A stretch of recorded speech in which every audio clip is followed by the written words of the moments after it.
Hey there, Hill folk, and welcome back to another episode of Appalachian Intelligence. We are extremely thankful, as always, that you guys could join us again for another week, for another edition of AI. With you tonight, for the first time in what seems like a long time, we got all three of the AI boys here with you tonight, and it's just us. No guests, no experts coming in, just the raw hill folkism of the AI guys. With you, we have Justin, Lance, and fake Ryan. I'm not fake.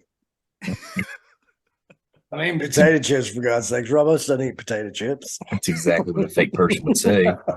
Exactly what a cyborg would do. Sit down and start eating potato chips. My bin's getting pretty full. I can't eat anymore. Your handlers had the conversation and said, listen, fake Ryan, you're going to have to let these guys think at least that you're still you. So you need to eat some chips. You need to drink on screen. You need to do all these things that a regular human person would do just to fool everybody. Yeah. But you're not fooling us. It's not happening. You guys got me. You got me. We're too smart for this. They made me too skinny too. Look, 14 pounds I'm down. Yeah. They didn't put enough meat on you. They took all your hair away. I got a tan. Yeah. This is ridiculous. I know. So before we jump in here, man, Ryan, tell the hill folk a little bit about what's been going on with you. Where you been? Craziness, dude. I got Gracie, the pup at my feet right now. Hold on. But just craziness, man. Just getting settled in with the new job. Ashley got hired on to MUSC. Nice. In the neurology department. She starts that May 1st. So that's all going to be awesome. Congratulations. That's awesome. Yeah. Super awesome. Well, yeah, man. Somebody's opening the door on me. It's squeaking. Now she's silently stomping through the room. Oh, get out of here. Get out of here, devil. I don't know. It might be the real Ryan. It's the real Ryan. Now my children are causing problems. This has never happened. I'm going to beat them furiously when this is over. This is South Carolina kids. It's your new South Carolina kids. They've already changed. I'm not a fan of that. Maybe they're fake kids. Maybe the feds replaced all of y'all. Maybe you don't even really know it. Maybe. I don't know. Anyway, as y'all know, our boy Ryan moved down around the Charleston area, South Carolina. He took a job up with the feds. So he's working for the government, which means we have a mole on the inside. So the most important question here is... Don't say stuff like that. So the most important question is... Ryan did have a job with the feds. Now he does not. So how many classified documents are we about to break open wide here on the show? That's the real question. That would be 0, Justin. That would be 0. I don't have that kind of clearance. That doesn't mean you can't sneak by it. I just went through all this training. I'm watching for people that are trying to do that, not the one trying to do that. You're going to get fired. Yeah. This all has to be edited out. No. It's a good thing I do the editing around. Yeah. Because it ain't happening. Look, it's a win-win for me. I mean, I'm happy for you. I'm glad you're doing all this, but I really miss my punching bag and my sound bar at work. And when I have all these crazy ideas, I mean, it's bad now that like me and Lance have to call each other in the middle of the workday. Be like, hey, man, this is what's going on. So and that has happened. So you guys have my phone number, by the way. You could include me. No, my phone don't travel all the way to South Carolina. Yeah. It's just a button away, just beep. Don't reach that far. But about our last phone conversation, Lance, why don't you tell them a little bit about that? So I had a gentleman that approached me this week, and we have talked about this orphanage here in Wise a couple different times, and the craziness that happens out there. Told you my wife, who's a wealth of information when it comes to those things, and then all the paranormal activity that supposedly has happened as well, and so on and so forth. We've talked about all those things on episodes before. He came to me this week and said, "Hey, I actually know the guy that owns the land that the orphanage is on. And he doesn't live around here anymore, but he comes in some. And I'm almost positive next time he comes in, we'll holler at him. And, well, I'll just ride out there and spend a couple hours after dark and see what happens." That Yes, sir. sounds amazing, you guys. Yeah, Yeah. Sweet. This is Pretty awesome fired up. because since I moved, I can still be part of the podcast and throw and contribute, but not get demon possessed at these orphanages and shit like that you guys go. Exactly. It works Exactly. out. That's a win-win for me. That's Win-win. yeah, win-win. Speaking of demon possessed, no, I'm just kidding. Speaking of demon possessed, maybe oppression, maybe infiltration, not possession. I don't think. Possibly some penetration. Possibly penetration. yes, please. You beat I mean, me to that. I was going to say the exact same thing. I mean, that's kind of what has to happen, right? For a demon to possess, there has to be some form of penetration, right? Yes. Has to be. So, anyone who's ever claimed demonic possession can say they've been penetrated by a demon. Yeah. This is true. That's an epiphany. All right, we're going to do what we always do. We're going to read a couple 5-star reviews. Y'all know when we get love, we like to show a little love and spread it back out there. And you know what? I want to say before you start, you read off one last week from a vet 6-7 something 5-star review and said he wasn't heel folk because he was a cheesehead. Well, guess what, vet? Justin failed to mention that I'm a cheesehead. I'm just not from there. Yeah. We truly appreciate your patronism on here. Well, I figured he was speaking in terms of being a Wisconsin, like an actual Wisconsin. It comes with the cheesehead, territory, not just a Packers fan. Yeah. Those nobody even takes Packers fans seriously. The best fans out there. Nobody takes them seriously. This is coming from a Colts fan. Yeah, we've had a rough few years.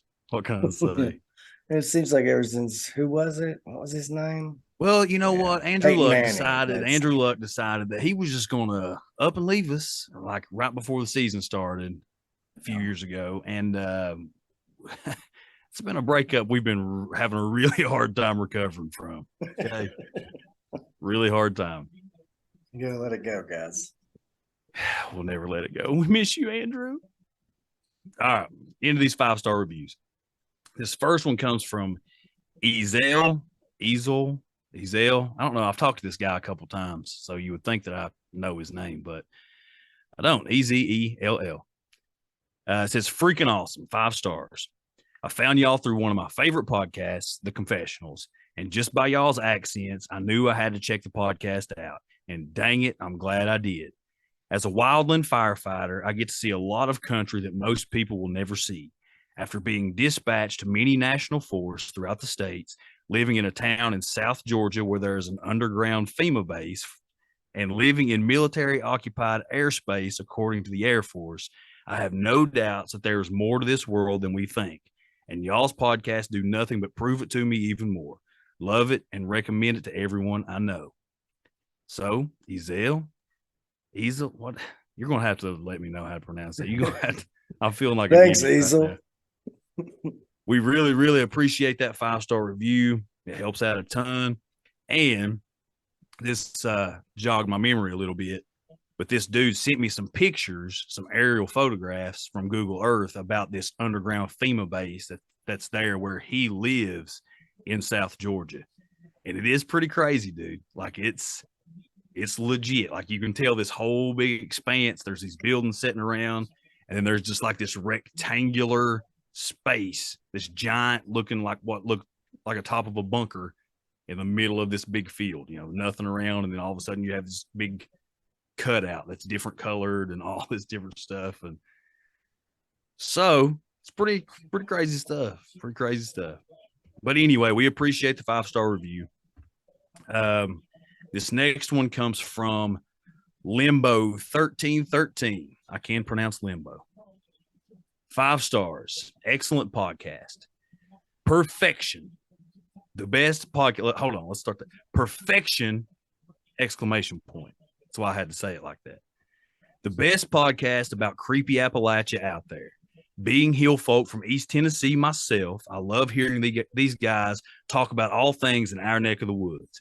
They have excellent guests on the show with amazing accounts of haunts and weirdness. Check this podcast out.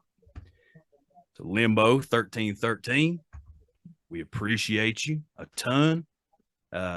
Glad that you're close by. We love hearing from you hill folk that are in the area and live really close by, mainly because most of you offer up, that nice Appalachian hospitality and say, hey, if y'all are ever in the area, need somewhere to stay, just come on in. We'll feed you dinner. We'll take you out to dinner. We'll do this. We'll do that. We appreciate that. We really, really do. We appreciate all y'all for the 5-star reviews. We appreciate all the interaction that's been going on recently. The Discord's constantly blowing up. The messages and all the stuff from the listeners out there, we really, really appreciate it. I mean, y'all don't know how much we love hearing back from y'all. So we're going to dive in all of this today. Now, the plan is by the time that you hill folk are listening to this, you've already listened to an episode titled Weaving the Web of the Shadow Man. That released last week. The plan is by the time that you hear this, there's an old episode that I do with Bo from the Bump podcast to where I go in probably the most detail that I've ever went in about my experiences when I was 17 years old with the Shadow Man, with all the crazy paranormal activity that went on for months and months and wrecked everything. Do y'all hear somebody talking? Yeah, actually, I just now that you just pointed it out, I just noticed it was like a. What is that? That's why I threw my hands. Hey, my hold ear. on. I usually just have the one on, because that's how I roll. But I was like, something's going on, and that's why I put both, and like you can hear it kind of like in the background. Yeah. Well, it's not Ryan. Ryan was Hold mute. on 1 second. Yeah, that's what I'm gonna do. I'm muting myself. Whoa. It's gone. It's gone right now. Let me mute.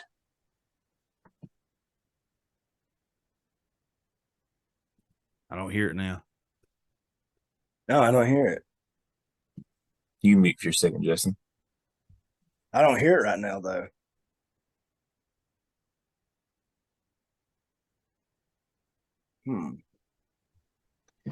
Now, see, I didn't hear it after we started talking about it. Yeah. I don't know, boys. I said, get out of here, devil. Yeah. Well, Yeah. what? I mean, look. All right, back to it. Y'all know if you heard the episode, let me finish it out. So the plans are that by the time you hear this, you should have already heard the episode Weaving the Web of the Shadow Man. I'm going to re-release that interview that I did with Bo from the Bump podcast. I'm going to re-release it the day before this episode will release. And I'm going to call it Weaving the Web, the prequel. That way, because there's been a whole lot of people reach out and like asking questions about those experiences, Yeah, I've had a bunch of people that have talked to me about it, Justin. He was like, that stuff really happened to Justin? I was like, yeah, they talked about it. He talked about that. And he's, I didn't. So you definitely need to get that story back out there. Yeah, there's been, and I understand, it was really, really early on. So you just automatically think, oh, well, people have heard this, they already know about it. You know, that's just an assumption that we make. But I've had a ton of people reaching out and be like, you know, what are you guys talking about? You know, what kind of experiences did you have? You know, we hear that this is kind of what led from it, but we want to know more about your story. Like what went on? Because even what we did and when we talked about it, I just went over it really quickly. You know, like, hey, this happened, and ultimately it led to me seeing this black mass hovering over my baby's crib. But I didn't really get into full detail. So if you want to hear the full detail, if you're hearing this right now, go back. If you want to hear it in order, how everything plays out, listen to Weaving the Web of the Shadow Man, the prequel, then Weaving the Web of the Shadow Man. And then I guess we're just going to title this one the sequel. That way it's the full story in its entirety as to where we are now. So y'all make sure to do that. With that, we'll dive back in and we'll kind of catch everybody up to speed really quickly because there was so much going on. You folks out there that listen to this episode, this Weaving the Web of the Shadow Man, y'all were reporting a bunch of weird stuff going on. Yep. And you know, if you listen to it, we had a bunch of weird stuff going on while we were trying to record. It was literally a nightmare. It was a nightmare. When we were on with Eric, the couple Mondays before that, we were trying to get into this story, tell a little bit about it, and it was a nightmare. So hopefully we can get through this tonight. I've said a few prayers and I've spoken to where the Shadow Man came from today, seeing as I just left my dad's about an hour ago. And I just put it out there at him. I said, look, bro, you can keep coming at me all you want, but I ain't going to quit talking about it. I'm putting you on blast. I'm shining a light on you for the world to see, and you can't touch me. There's nothing you can do. Because I got my boy Jesus in the corner, so you can come wreck this computer. She ain't touching me. And then I started playing MC Hammer and started dancing all up and down the hallway. Can't touch this. All right, I didn't really do that last part, but I did do all the other stuff. But while I was at Dad's, yeah, I think Jesus would have let him kick you in the nuts if you'd been doing that. Like, go ahead, maybe. Take one shot. Maybe. But you Hill folks started reporting some really weird stuff. We put it out there and started asking questions. You know, y'all were talking about your podcatchers just completely shutting down. Like Bluetooth stuff not syncing up. The same sentences being repeated over and over and over while you were listening to it. Just really weird. I had one guy, lights in the truck. He was driving, lights in the truck started going crazy. Yeah. All kinds of stuff. Who would have thought out of all the bad stuff on the internet, we would be the one to put the demon in the machine? Yeah. Yeah. Well, we talk about a lot of weird stuff, Ryan. Eventually. Yeah. Well, not only did we talk about a lot of weird stuff. Sorry, folks. But we go in and we start researching like the darkest of the dark. Like if anybody went and looked at my search history, I'm on lists all over the place. Yeah, me too. Yeah. Ryan's probably reading our names every single day. Like, don't let these guys in here. Those two are idiots. They're fine.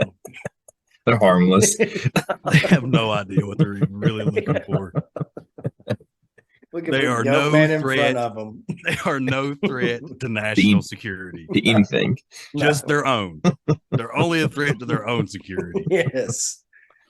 They're not a national threat, people. Speaking of the guy that emailed and messaged in talking about his vehicle doing all this crazy stuff, we're just going to give him a quick little shout out. Troy Bursch, number one. He's been a patron for a long time listener. He was one of the OGs of this show.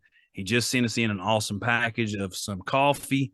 He's got a coffee company, Wake and Bake. Y'all check it out. The coffee is delicious. It is delicious. I was a little nervous. And we brewed some to this morning here at the house. It is delicious. I was a little nervous because I don't think that he would mind for us to let you guys know. He likes to partake a little in the devil's lettuce. And with the name of a coffee, Buzzed Blend, from a company called Wake and Bake, I was afraid I might get a little wonky after I drank a few cups, but I didn't. It just got me super alert and ready to go start my day. So, Troy, thank you, buddy. Sure, brother. Like, honestly, I'm a coffee connoisseur. It is delicious. Nice. It is delicious. And we're going to go a little further with that. He also sent me $10 to ship a bag on down to Ryan. So did he? He's covering all areas. But man, Troy, that's awesome. I haven't done it yet. If I'm not sending, he pocketed that for sure, Troy. He's not a threat to national security, but that $10, you'll never see that shit again. And I'll never know what your coffee tastes like either. He still hasn't mailed stickers. I was getting ready to say, I'll send you the coffee the same time I mail the stickers out to all the I'll patrons. be waiting on it. Hey, I'm sorry, Kim Folk. I still haven't sent those. I'm really sorry. I'm terrible at this game. Okay. Y'all have put your faith in the wrong person. Hey, Lance, when you get stickers, just send them to me. Okay. Next time, the next bunch that comes in, I'll come straight to you. Yeah. Ryan was supposed to take them before he went, and he didn't. So he failed on that part. It was terrible. I had all that moving and stuff to do. All right. Back into it. Let's go. So, just to paraphrase. Penetration. That's what we were talking about, right? Do what? Demon penetration. That's what we were talking about, right? Yeah, that was way earlier. Earlier. But back to just a quick little rundown. Here we go. I've started acting crazy. Getting ready to get into it. Oh, you're going to go wonky on us? Well, it started getting really laggy. Some junk has popped up here. Should have cleared your history. Oh, it's clear, dude. Like I've been for sure. That's clear. Have you guys seen those medical alert bracelets with the little red crosses on them? I seen one the other day that said "Clear my browser history." I was laughing for 5 minutes. All right. Just to paraphrase really quickly. Connor was born. I was 17 years old.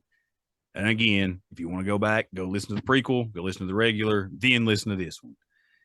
Connor was born. I was 17 years old. We lived at my mom and dad's. A bunch of crazy paranormal stuff started happening for months and months and months. It all culminated and ultimately led to me seeing this black, shadowy mass hanging out above my baby's crib. I swiped him up. We got out of there. Fast forward to where I bring some buddies up.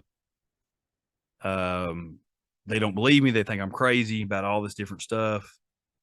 And before this, Lance comes up. He's helping. He's just hanging out one day.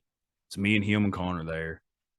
And he's coming to tell me that I'm crazy. I'm just having a mental break. I've got too much on my plate. The same stuff that everybody was telling me. And, I don't have any hard feelings toward any of them. They were looking out for me. We were all buddies that told each other the truth, kept each other in check. That's how we operated. And they were legitimately worried about me and were like, hey, man, look, this is what we think it is. You need a break. Well, while Lance was there, the room gets super heavy. Emotions just really change. And he starts seeing a shadow of some sort passing through the pictures on the walls around the house. Fast forward a little bit after that, I have a bunch more buddies come back up. We're drinking, partying. I get courage built up, and I decide that I'm going to use this thing as a party trick because all these guys are saying that I'm crazy too, and I'm going to bring it out. Well, we're there. I think me and 3 other guys. Temperature drops in the place. I'm provoking this thing. Like I'm running around the house acting like a crazy person, calling this thing out, calling it every name in the book that I can think of. opening doors, opening closets, just acting like a crazy person. These dudes are getting a kick out of it.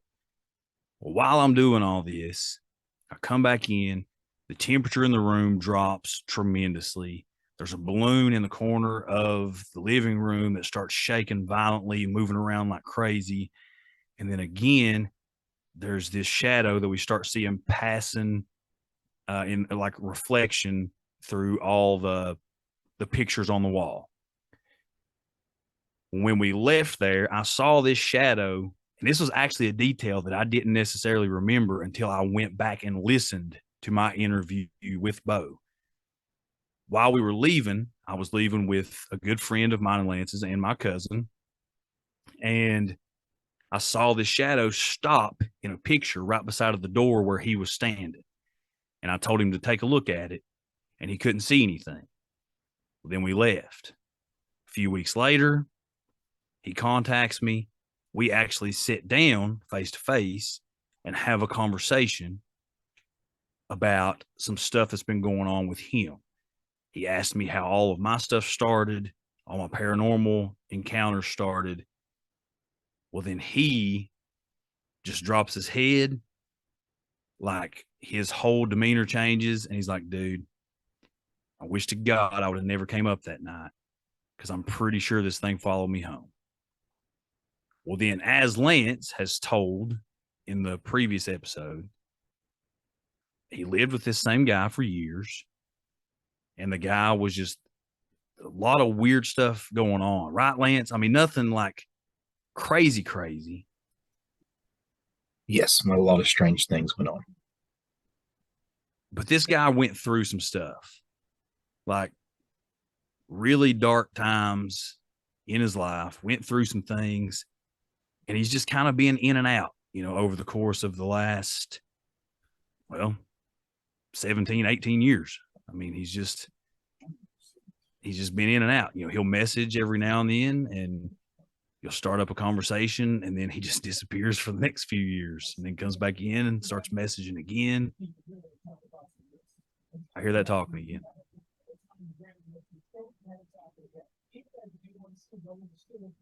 I'm going to mute.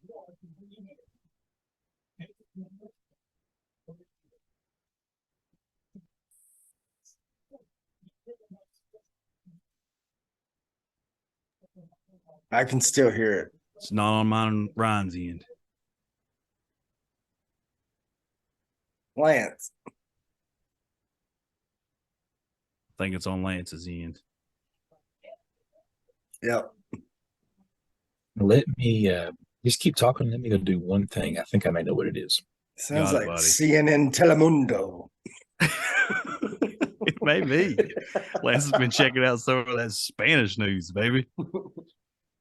Anyway, this good friend of ours thinks this thing follows him home. He went through some really dark, bad stuff. I've felt guilty about it for years since. I know ultimately, I can't stop any of this stuff from happening or whatever, but I did kind of go nutso that led to the events of this thing coming out and attaching itself to him or whatever it did. I honestly believe that this was something demonic. And now, after a whole lot of digging, and look, guys, you Hill folk have to understand.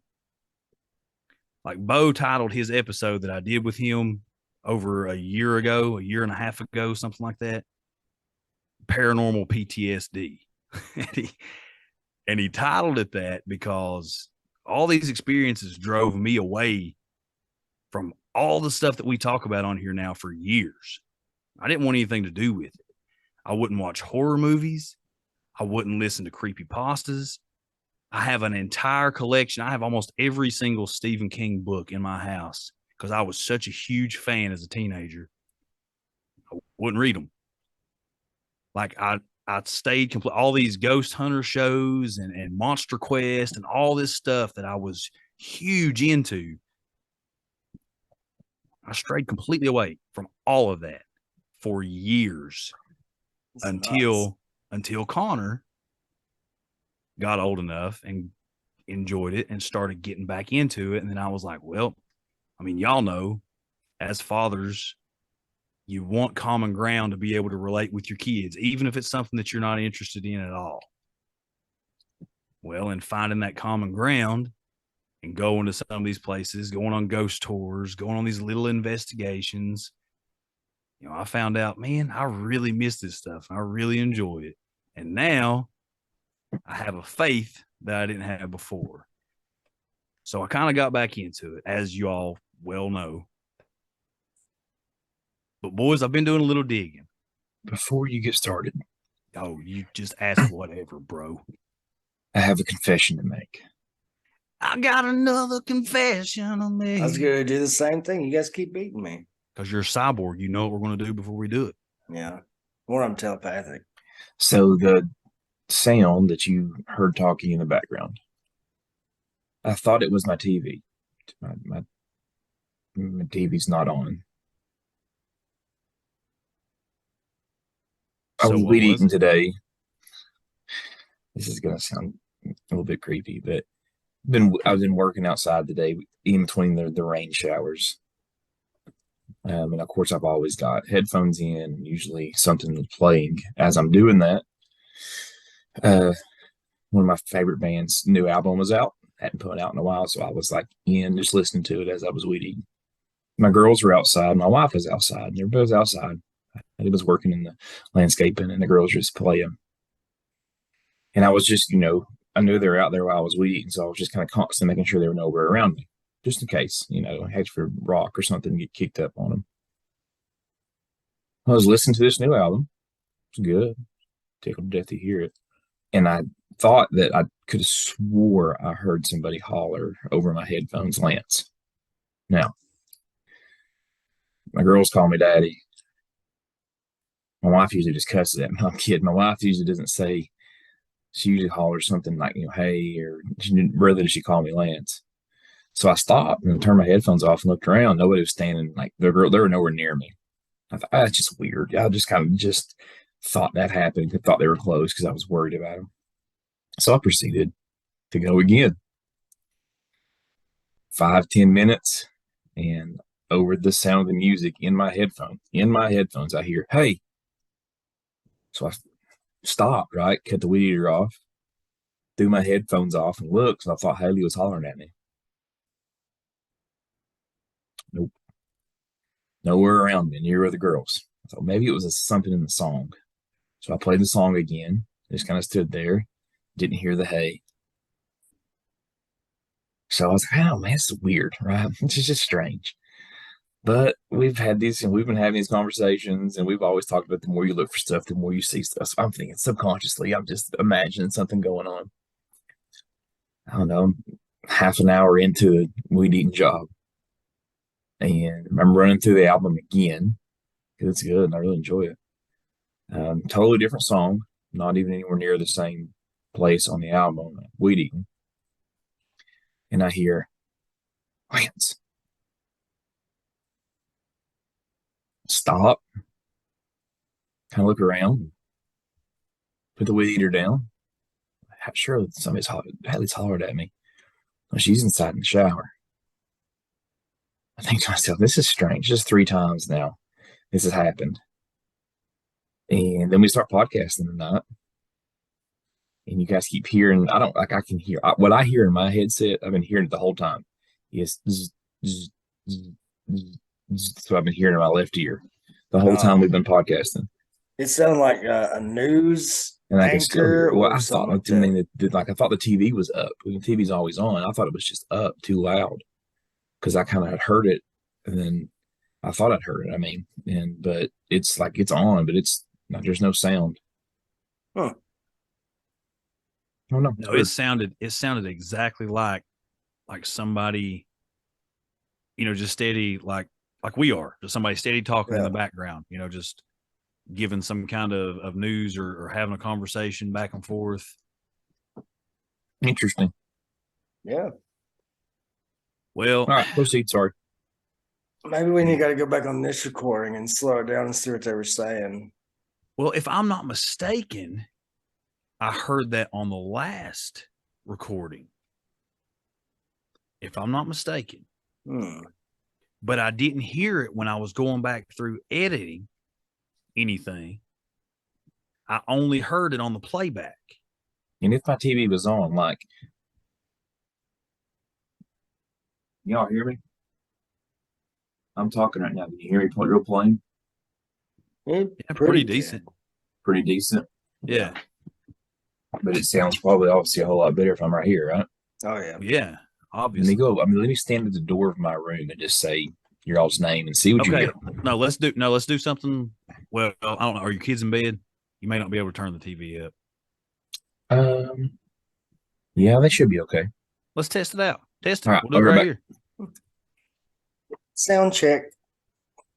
Well, I mean, I think this is what we're supposed to do, right? Yeah, we need to eliminate the possibilities to see what this is. Well, I mean, there's enough weird going on without something that we're accidentally doing to make it seem more weird or whatever. I'll leave for a couple of episodes and you guys go and get possessed. Everything's went all to hell, Ryan. Can't hear a thing. So the TV's on and up. He lost his headphones. There they are. What's that? I said, so the TV's on and up. Yeah, I can hear it. Yeah, I can hear it plain as day. Can't hear a thing. Nothing. That definitely was not it.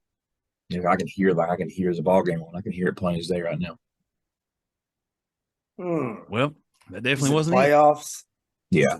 Is it the Kings? It's the Lakers and I think it's the Lakers. I didn't pay attention. Lakers and the Grizzlies. Yeah. Oh, go Memphis. Okay. Yeah. Go anybody. Maybe your boy's getting haunted. Hey, demons, it's me, your boy. It's your boy. Hey. Good luck. Good luck, buddy. Yeah. Holy crap. I guess we can just chalk this up as another weird thing. But that's the thing, man, dude. We can talk about all of this stuff that's happened to other people. We can look into all of these things that's happened, all over Appalachia, in the U.S., in the world. But as soon as we've really dove into this personal thing, all this weird stuff has started happening. Like, that's weird, man. It's weird that we can talk about real demons, but that we haven't encountered. We can even talk about, some of the recent research that I've done that's led to me seeing crazy things. We can talk about being infested by owls. We can talk about all this different stuff. Nothing happens. Nothing. I mean, other than that happening. But as far as, just a huge snowball of weird, nothing happens. But we talk about this one entity and this storyline, and everything starts going crazy. And do you think we're just hypersensitive to it too? Like, we've talked about it a lot, and we've had a couple things that have been a little bit coincidental, so we've just been like, okay, everything that happens now must be this. I think that goes out the window when you have a bunch of listeners start messaging and emailing in saying, hey, all this weird stuff's happening. Yeah. Okay. Fair enough. That's just me. It's a fair point. Because the only reason that I put it out there, the only reason that I put out in the Discord, hey, did anybody have any weird junk going on while listening to the playback of, this episode or Eric's episode? Because they dropped on consecutive days, which was pretty cool. That you see 2 straight days of the same topic and all these tech issues, and then people have 2 opportunities to have a bunch of terrible stuff happen to their technology. But whenever all this starts, I put it out there and started asking. And that's what people were reporting. So I don't know. I think that kind of goes out the window. Yeah. Well, it's nothing weird going on down here, guys. It's there will be. Start looking around, Charleston. No. I'm not gonna look. We will be dropping an episode pretty soon, probably next week, about haunted Charleston. So y'all look forward to that too, because sweet. Me and Connor, Ryan's there, so we're going to headline him in this whole thing. Charleston's got all kinds of really awesome stories. And I got a ton of pictures that I can put on socials from me and Connor doing a city ghost tour. The old city jail. Yep. We went to the jail. They got haunted carriage rides. Yep. They have the Edgar Allan Poe Library. Yeah. It's awesome. They got a Speaking lot of the stuff. Edgar Allan Poe Library, guys, I know we keep getting really, really off topic here, but We haven't it's been a seen each while. other in so long. It's been a while since the three of us got to sit down and actually speak to each other. Yeah, this episode is going to be a catch up, guys. This, the Edgar Allan just reminded me. I was peeling potatoes for dinner. Yeah, let me go back and restate that. I'm not trying to. I was peeling taters. Did you just have a stroke? I said potatoes. I don't know why. I guess I was trying to act professional. I was peeling taters the other night for dinner, and I seen this black flash kind of go by the kitchen window a few times. Sheesh. Okay. It freaked me out a little bit. Okay. So I was like, no, I ain't peeling anymore. I'm watching. So I was watching, I was staring, and all of a sudden I see it again, and it rests over in what I call the woodpecker tree in my backyard, because there's this big giant woodpecker that stays there all the time. That's where he lives. And every cardinal, blue jay, robin, finch that comes up to tries to get in the bird feeder or the dog food bowls, this woodpecker comes and runs them off. Like he's a menace, son. A menace to society. It's like a Scud missile.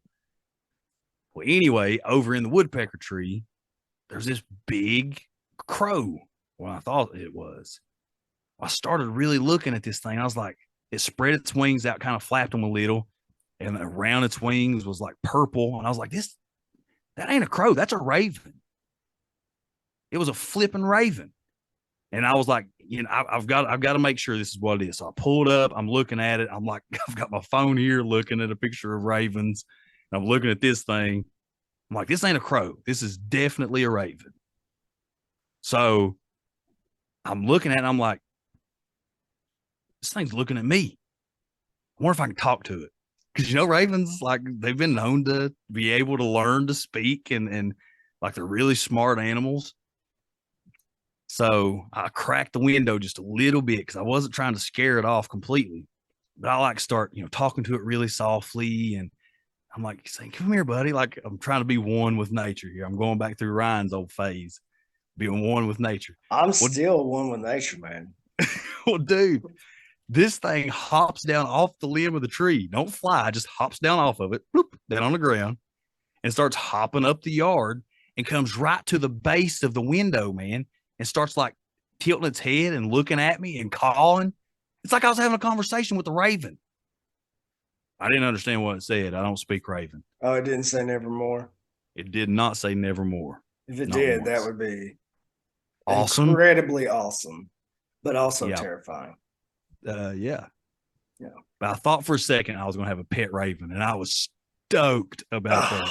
Could y'all imagine me recording here tonight with the raven sitting right here on the desk, just kind of moving around and pecking? And that'd be sweet. Calling while we're trying to talk. And Yeah. All right, back on topic.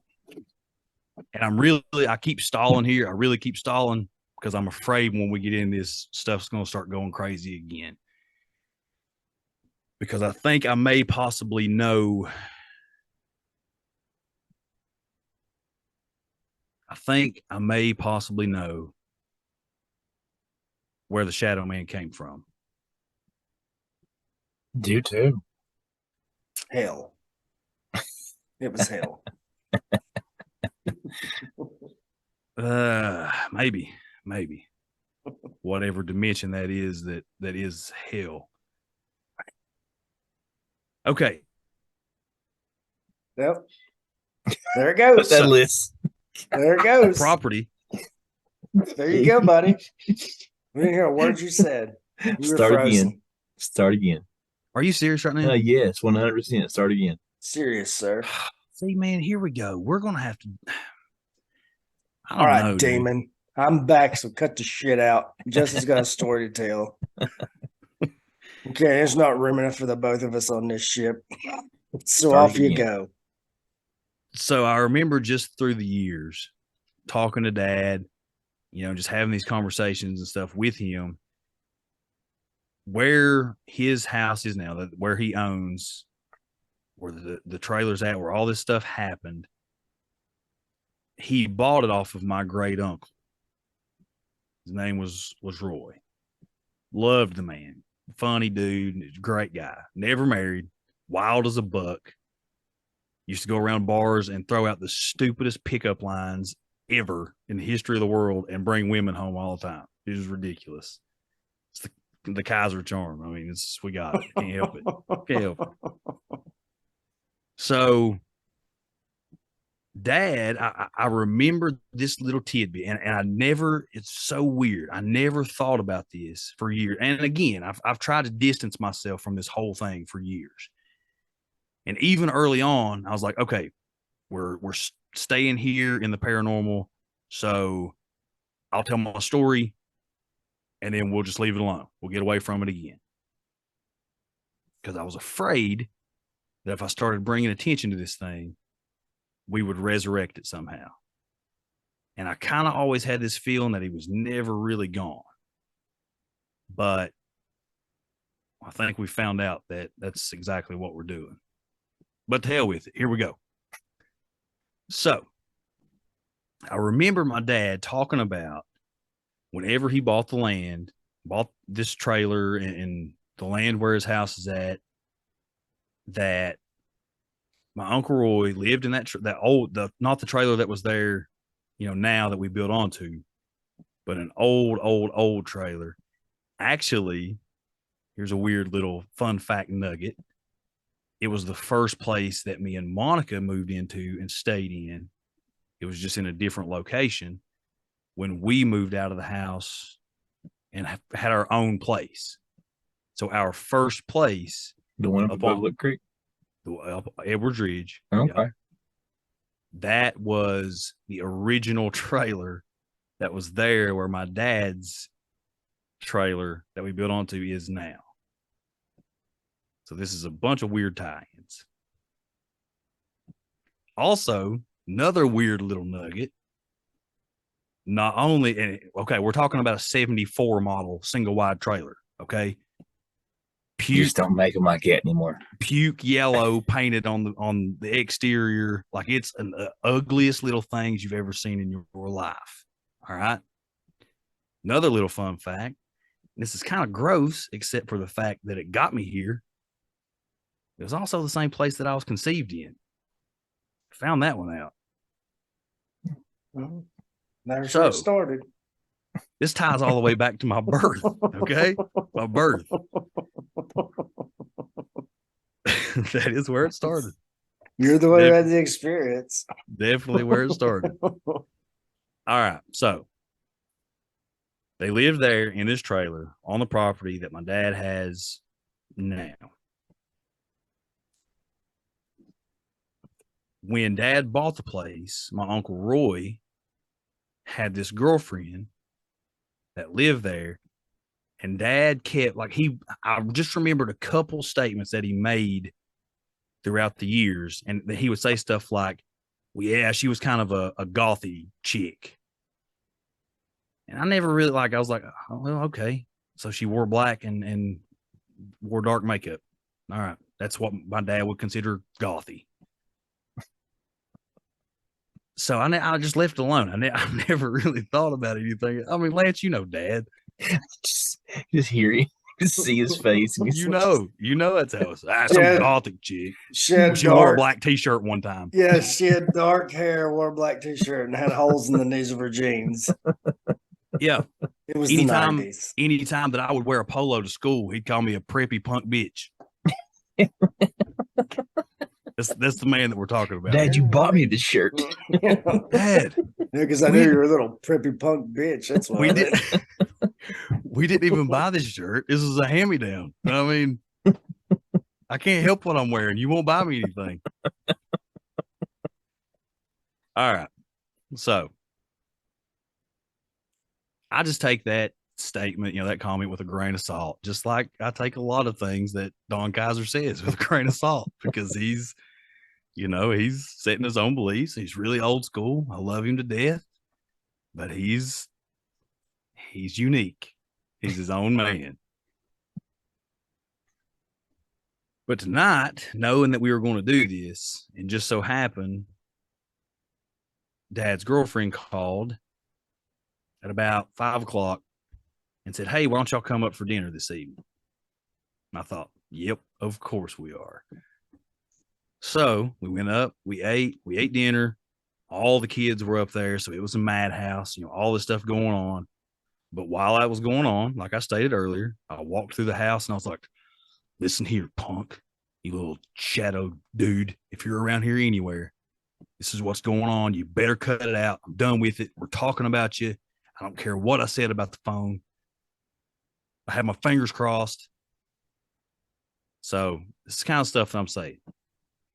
But Connor's close by. He's getting a kick out of it. And I kind of just played it up a little bit because he was getting a kick out of it. While I was saying all this stuff, though, I stopped and I thought, ooh, because Dad's bed now, and I didn't notice this until I started looking around and laughing and joking with Connor. Connor was laying on Dad's bed watching TV in his room because all the little kids were driving him nuts, and he was going to end up choking one if he didn't go separate himself from everybody else. So he goes, lays down on Dad's bed, starts watching TV in his room. Well, I hear him laughing when I'm walking through the hallway saying all this stuff through a closed door. I opened the door. I was like, "Dude, don't laugh at me." And I stopped and looked because where he's laying, where Dad's bed is exactly where Connor's crib was 17 years ago whenever I scooped him up and took off out of there when this thing's hovering over him. So I was like, maybe I need to just shut it down here. If I walk back in here and see this now, number one, Connor's probably going to be more scared now than he was 17 years ago when he could really put it out there. Anyway, I digress. So I start talking to Dad. I get done. We eat dinner. We're sitting around, and I'm just asking him like all these lead up questions about, hey, didn't Uncle Roy have this place before you bought it? Was he ever married? Did he have any pretty stable girlfriend? All this different stuff. He starts talking about the gothy chick again. And I was like, "Dude, what makes you say that? Like, why do you think that she was like goth?" He's like, "Man, she was just a weirdo. She was a weirdo." And I said, "Why do you call her a weirdo? What makes you say that?" "Well, she always wore dark black. She wore black eyeliner, really thick. She wore black lipstick. She had all these tattoos of looked like stars and planets and the moon and all this different stuff. And she always wore this pentagram necklace." And I thought, holy crap. So I start asking about the necklace. And I'm like, you're sure that this is a pentagram? And now look, there's going to be a whole lot of people out there like, "Oh no, a pentagram actually means," look, I don't care what you think it means or what other people believe it means or what this symbol means. Here's what I know.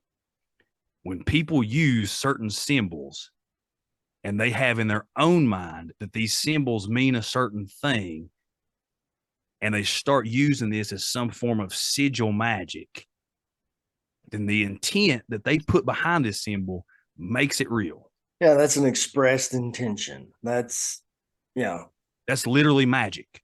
That's how She's it a works. witch, huh? That reminded me of Cryptid Boy's intro. "She's a witch. She turned me into a newt." She turned me into a newt. So I start talking about the necklace, and I was like, "Well, still, we're talking about a long time ago. There was a lot of these hair bands out. Everybody's walking around wearing a Slayer shirt. Slayer shirts are full of symbology. I mean, do we really know? Like, am I broad stroking and stereotyping this lady just because I'm trying to make connections?" Right? I said painting broad strokes, Lance, not long stroking. I know what you said. I knew exactly what you were thinking. I know what you said. I didn't giggle. I didn't do anything. You did giggle. I just saw it in your eyes. I saw your giggly eyes. All right. So I'm trying to find out more about this lake. And I'll keep asking Dad. And he's like, man, I don't know anything about her. I just know that she was here for a while. You know, Roy brought her here, had her as a live-in for a while. That's all I really know. Except that she wore all black and had a pentagram necklace. So I'm like, okay. Yeah, we'll leave it there. We'll leave it alone. Well, then he starts talking about how the place was like a junkyard. That there was 8 or 9 vehicles that were there. They were all lined up around the yard is now. There's still a couple like pickup cabs, well, there were up till a couple years ago. Like they finally got pulled out down like over the hill. So I asked him, I was like, well, did y'all ever find like anything weird or anything around while you were cleaning up? I mean, I know whenever I moved into the first place that we lived in, I found 40 syringes down over the hill. That was freaking terrible. Like sometimes you move into a place, you find a bunch of weird stuff that lets you find out a lot about the people that were there before. It's just the way that it is. Yeah. I found out that the people that I moved in after was shooting up like mad men, son. They were going to town. A bunch of meth heads. Anyway, so I start talking to Dad about the junkyard, about, did y'all find anything weird? And he was like, no, I mean, just your regular junk. We're just pulling out a bunch of vehicles and doing all this and that, just cleaning up the place. I was like, all right, okay, that's fine. I guess, I don't have anything more to go on. Until he said, well, I don't know. There was this really weird stacked rock structure in the backyard, like where we've cleaned out. Now, get this. Hold up just a second. This is where he built the extra onto, isn't it? Am I ruining it? Well, you're ruining it, but you're right. But you're right. He built onto that trailer over top of where that rock structure was. My bedroom. Your bedroom, which could have been like a fairy circle thing or anything. Well, there was salt surrounding this rock structure. Sheesh. So it's not fairies.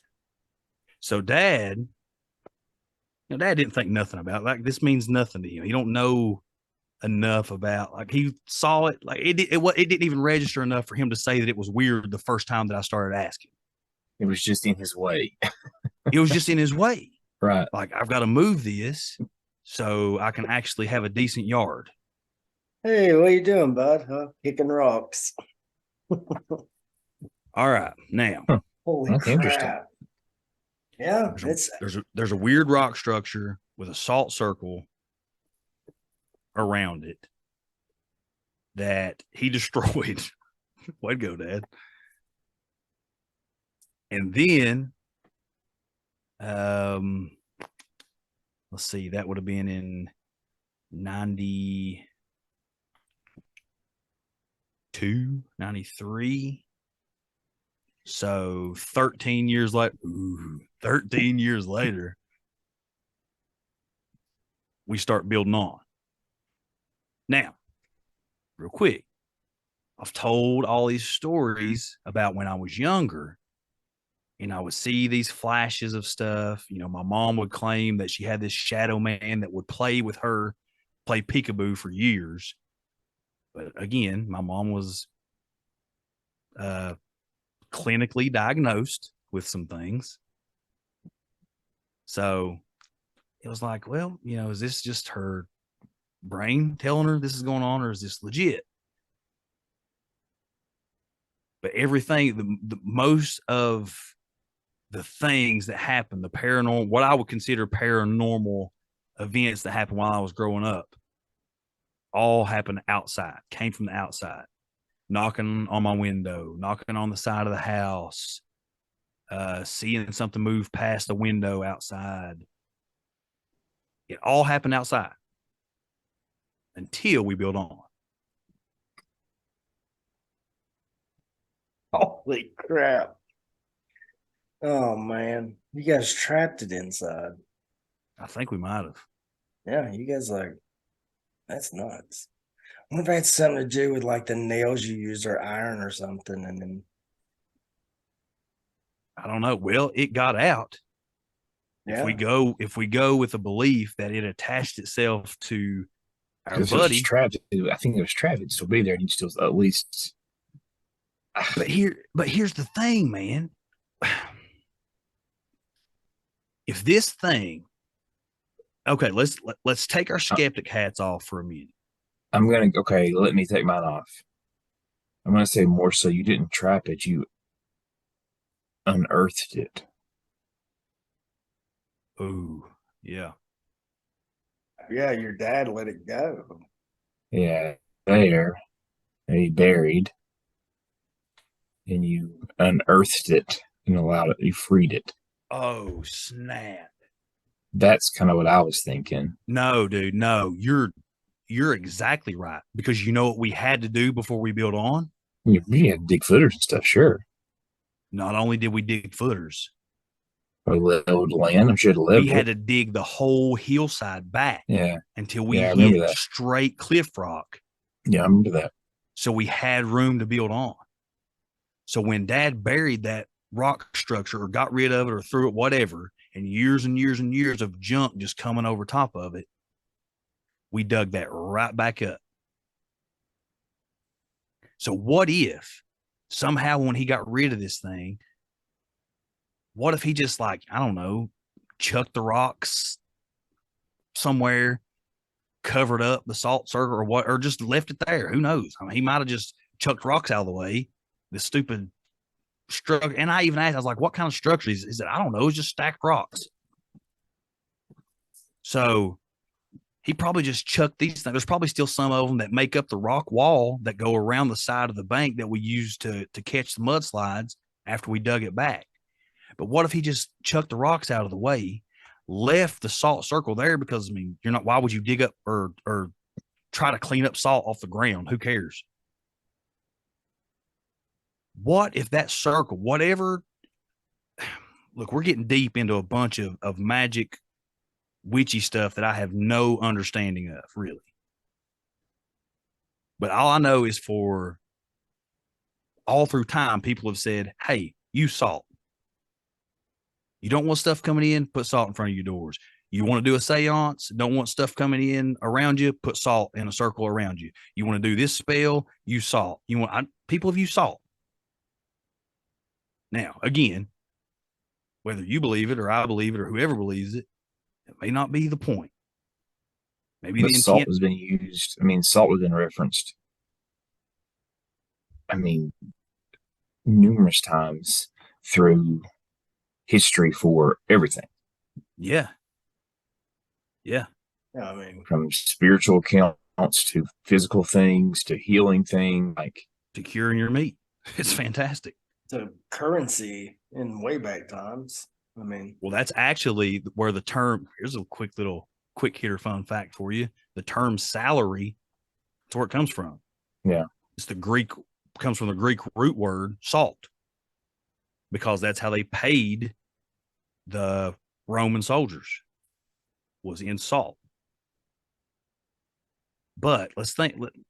so What? about all right. So before we get much deeper here, your dad saw the rock structure and said there was a salt circle there. He said that. That's what he said. like table salt, big rock salt. I don't know. It's a big white. I didn't go into crazy detail. It had to be. It had to be like. So he out of Don Kaiser's mouth was rock structure. I don't know what I was there for. It was in my way, and I got to dig in a salt circle. Yeah. So there was salt all the way around it.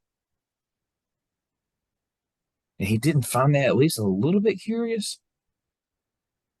Like the rock structure, I get. Like whatever, get him out of here.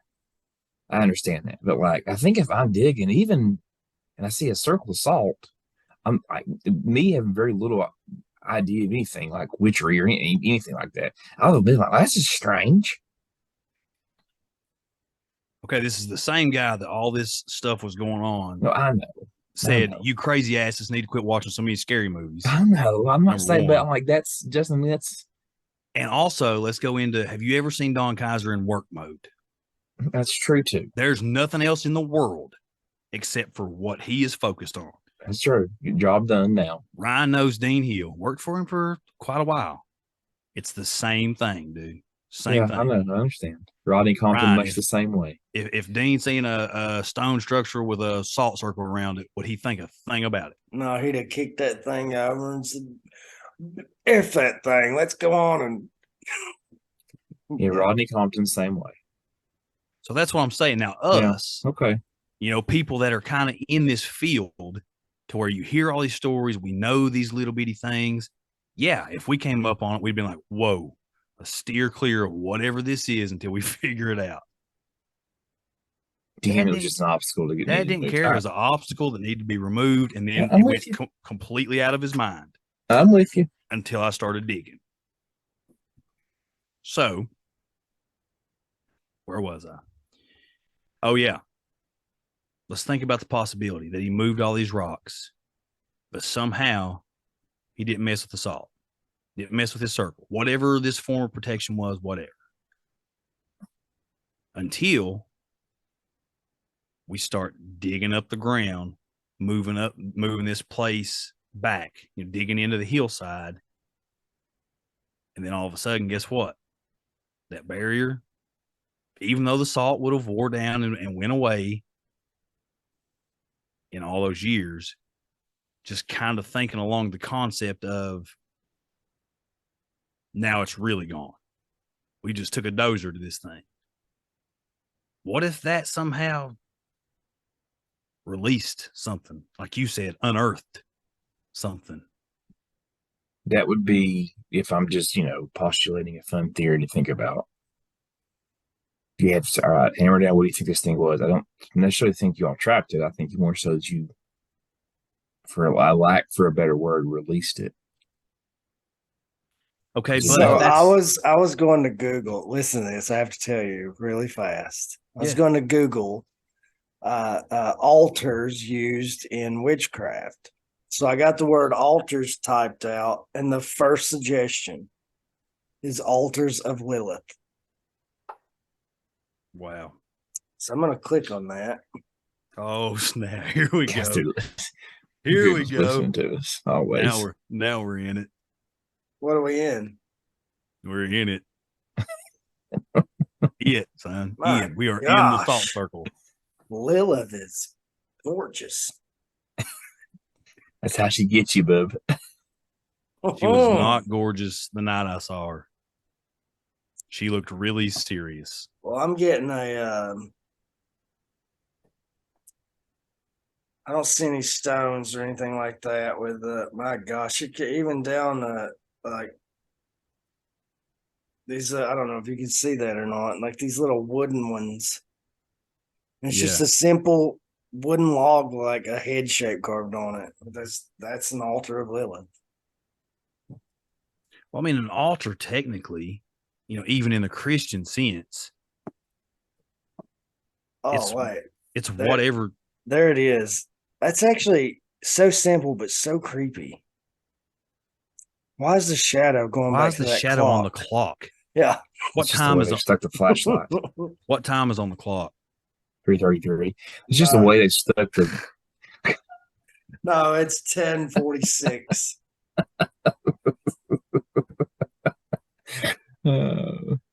That came out quicker than. It's probably the 10:46. It's 11 o'clock. There is no more filter in this brain. 10:46 was probably the same time that I saw this thing, and that's just the way they put the flashlight on it. That's all that is. Artsy.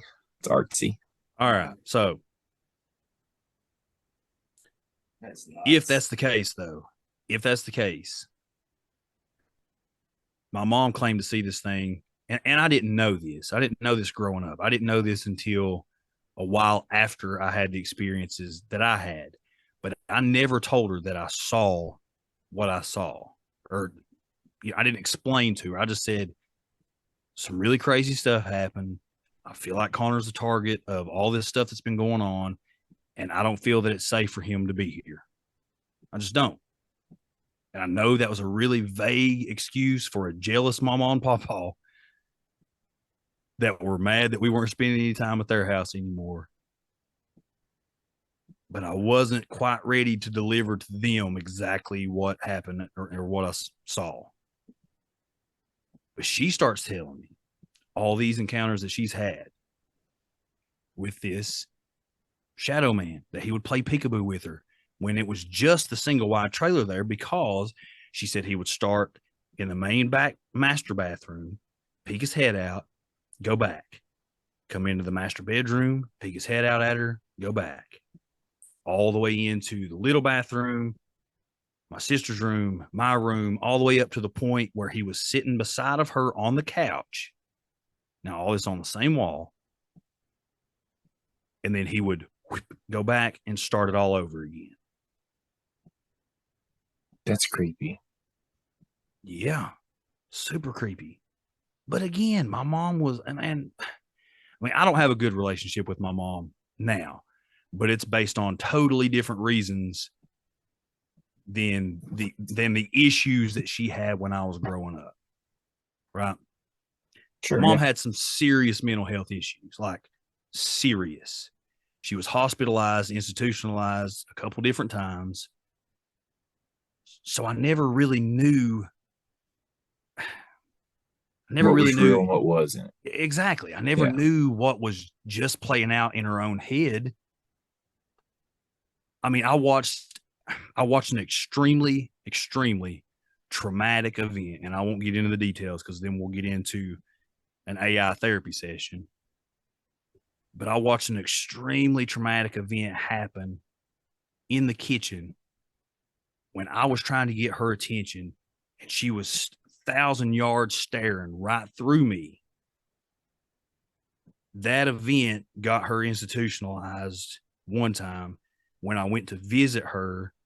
I was always an inquisitive person, even as a kid. And I mean, I think I was like 8 or 9 years old when this happened, but I was the man of the house, man. Like, I got my sister up and myself up every morning for school. Like, I got us ready. I fed us breakfast. Dad worked a lot during the summer. I mean, I was taking care of the work around the house. I was the man of the house at a young age when Dad wasn't there. And then when he got there, he was working or he was taking time to spend with us, with the kids. But anyway, I watched this event, and when I asked her about it, she said that she saw me, my sister, and my dad laid up in coffins against the dining room wall like we were on funeral display. We were dead.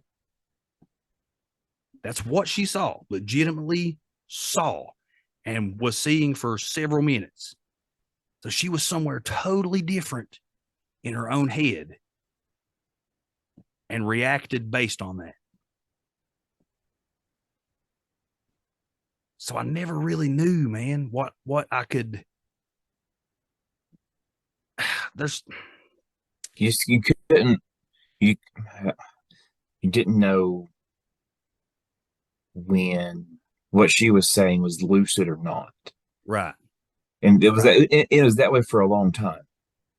So when you hear these stories of Shadow Man popping out and playing peekaboo, like part of you thinks, man, if that's real, that's weird. But is mom really seeing what she thinks she's seeing?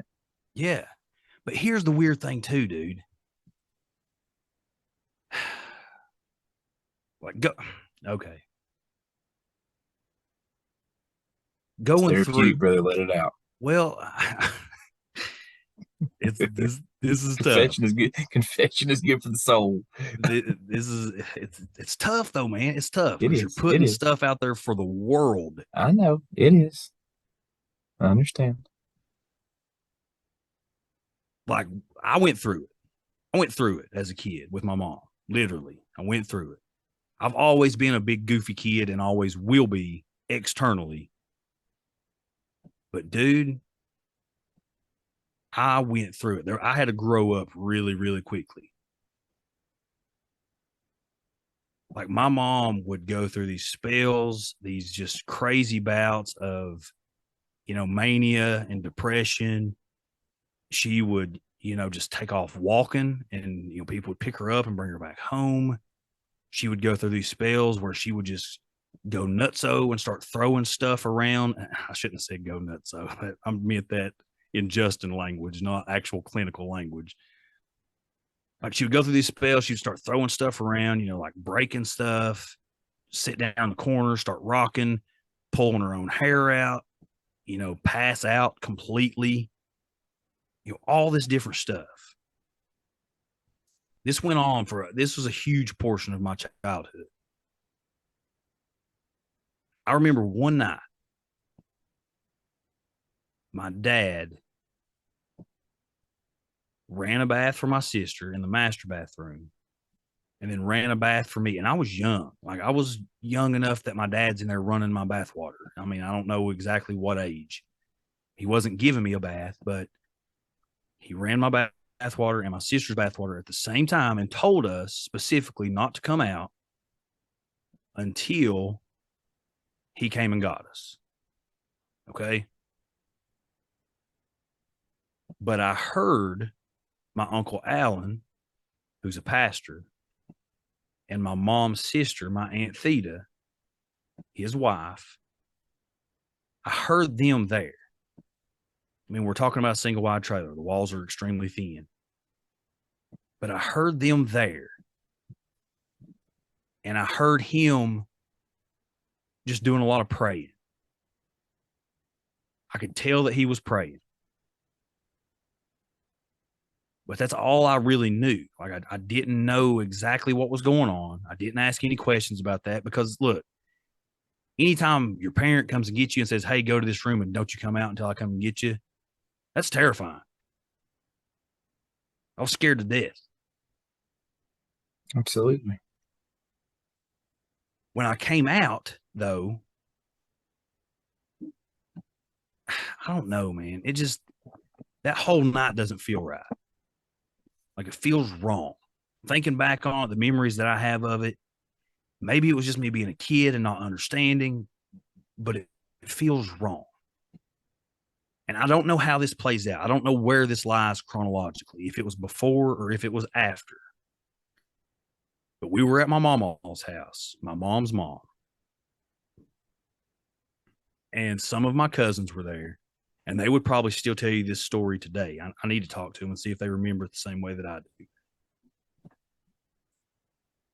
But my mom smoked. So she would go out on the front porch to smoke. And there was this old rocking chair that sat out on the front porch. Well, me and two of my cousins, my older cousins, were out there. They were actually Theta and Alan's daughters. We were all out there on the porch and we were just talking and joking around. And, I don't remember exactly what the conversation was. But I remember it was a really pretty sunny day. My mom was talking. And then all of a sudden it wasn't her voice. Now, I know I've said that, she was clinically diagnosed with a couple different disorders. But dude, I've never heard this before and have never heard it since. This was not her voice. It was deeper. And she laughed after she said, oh God, dude. She laughed after she said whatever it was that she said. And we stopped. Like I remember like stopping and looking. I was terrified. It was deep. It was gravelly. And when she laughed,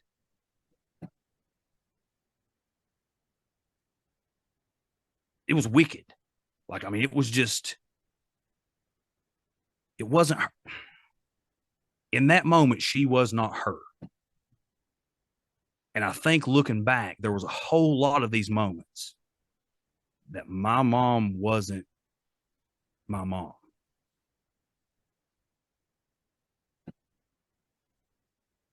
So,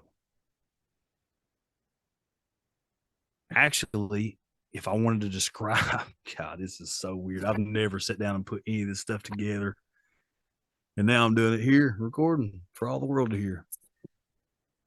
The closest thing that I could say to how my mom sounded then was when I heard this deep, gravelly voice in the baby monitor that night. Well, that's not so. It's a Justinism for you. So you think one of those times your mom wasn't your mom, perhaps it was like, we're just throwing names up there, but Beelzebub or something like that. I don't know, dude. I don't know. Possibly possessed is where you're leaning. I have no idea. I know that I went through it. I know that I watched my mom go through it.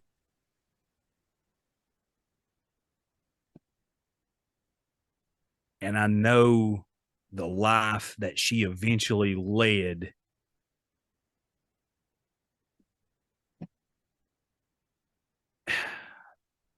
And it may have been based on just all these years of, you know, it may have been her self-medicating to deal with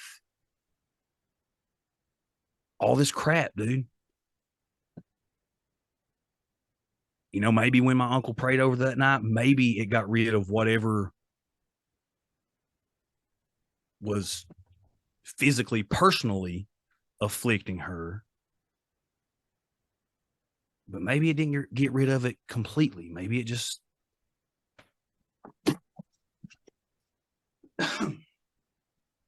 Yeah. I don't know. This is the first time I've ever put any of this stuff out there and tried to tie any of this stuff together. I don't know, man.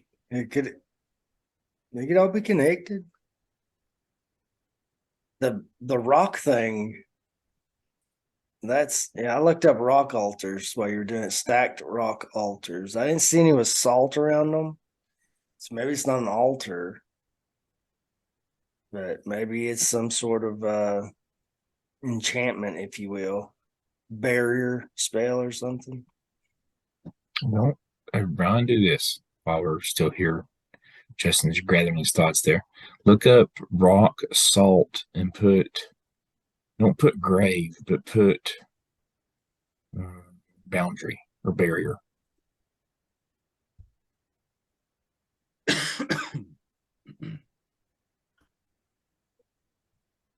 Let's see here. Be interested to see what that happens. Images. It's just showing me rock barriers at beaches. Gotcha. Gotcha. I guess the salt's in the water. Hey, which I wonder. Technically, it's moving water, bodies the ocean. You know, it has its own, and it's salty. It's probably the only safe place from demons. Maybe. Who knows? It's a good thought. I don't know. I don't know, dude. All I know is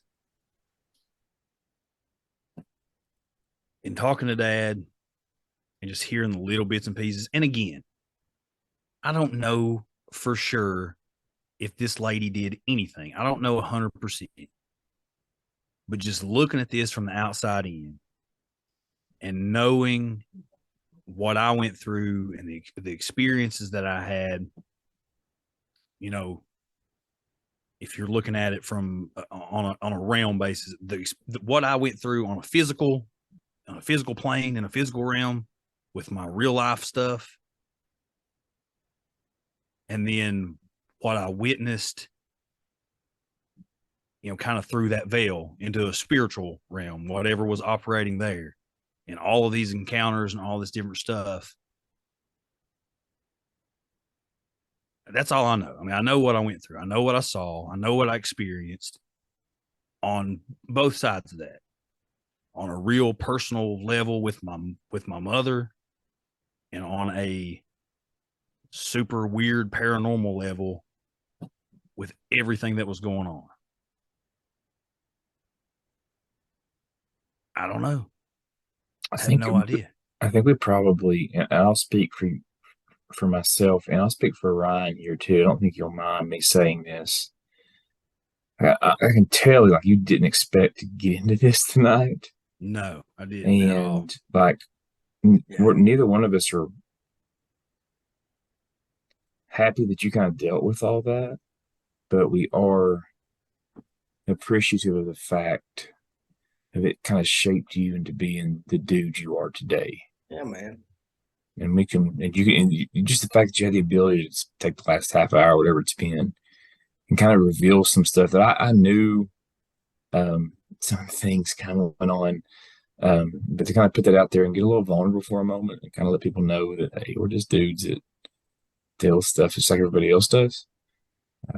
We're not happy that you dealt with it, but we're happy with the dude it turned you into, and that we're able to kind of sit here and Exactly. listen to you and be a part of this as well. Well, I appreciate you, boys. I appreciate you listening and being here for it. And again, like, this turned into an AI therapy session that I said we might have to save for a Patreon episode one day. But I guess we just went through that. But here's the thing, man. And like, all I'm trying to do is piece this together. All I'm trying to do is to find answers, right? And if I'm a hill folk, like, and I have now heard all of this, right? The 4 or 5 hours worth of conversations and stories that we have now told, and mainly you and the auxiliary portion of that I've had.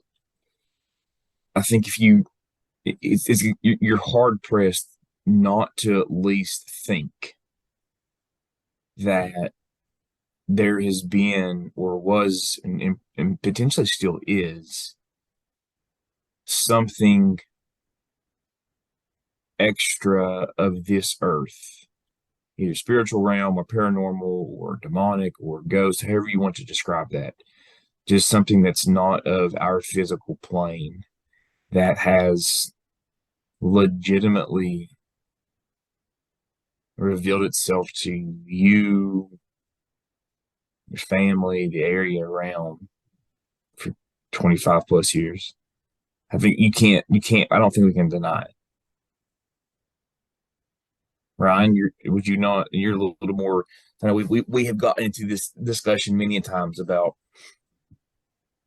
mental problems and likening it to me saying that everything that's mental is demonic, and you saying everything is demonic is mental. We kind of had that debate a good debate a couple of times.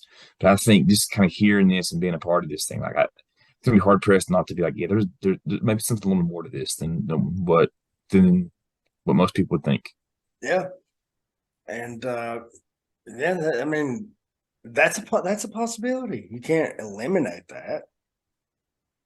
Also, psychologically, and I'm not talking mess here, okay? I'm just saying, as a son who had to go through that with your mother, psychologically, it'd be a bit relieving to feel that that was the answer rather than just the fact that she was sick. You know, how people deal with things differently. And it'll make you Absolutely. feel better to think that that might not feel better. Oh, yeah, she was just possessed. What am I talking about? She wasn't crazy. Well, But no, because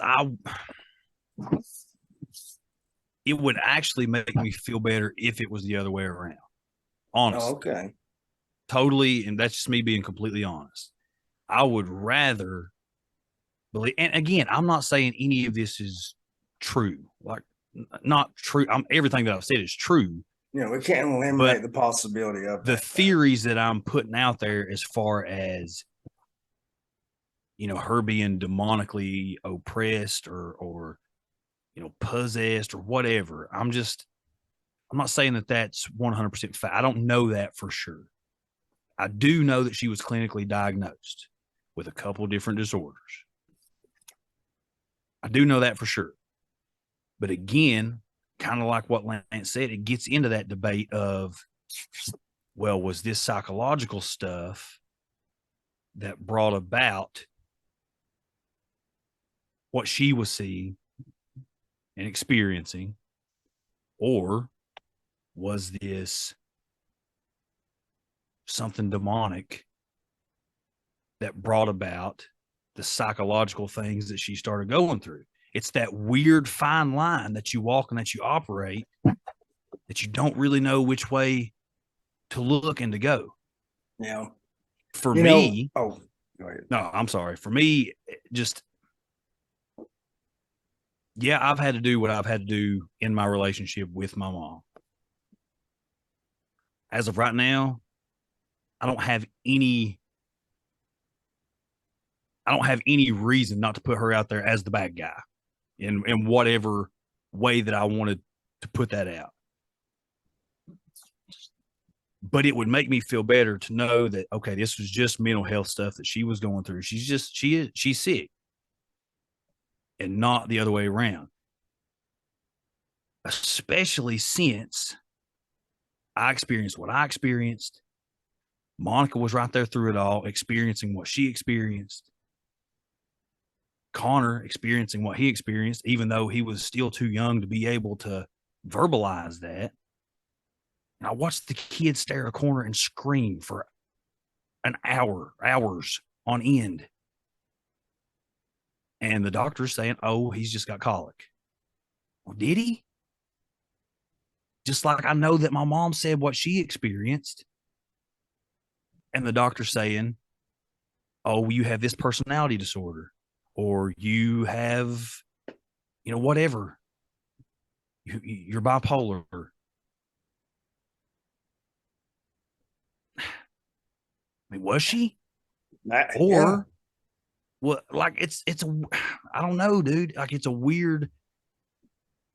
I know that I've been pretty, well, I've always been a little crazy, but I've been pretty sound of mind.